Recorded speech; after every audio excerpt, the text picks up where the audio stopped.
Welcome to Tech Vibes. In this video, I will guide you on how to enter the Crown Smart TV service menu. Make sure the TV is powered on and working normally. Use only the original Crown infrared remote. Always take photos of the original settings before making changes. Wrong adjustments can cause display or software problems. Now let us start with the service menu access methods. Method 1. Most effective Crown service menu code. This is the most commonly working method for Crown TVs. Keep the TV powered on. Press the menu button on the remote, then press 0000 in sequence.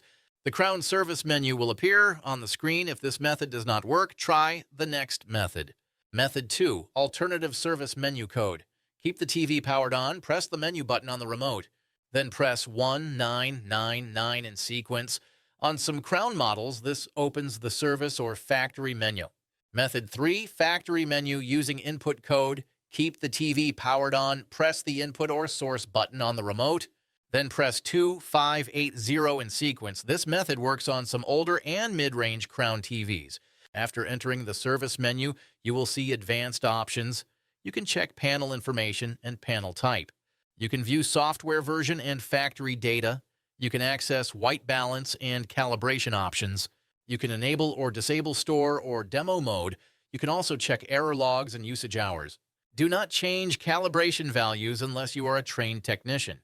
Now I will explain how to exit the service menu safely. Press the power button once on the remote. Let the TV shut down completely. Wait for 10 seconds, then turn the TV on normally. This helps the TV start without software or display issues.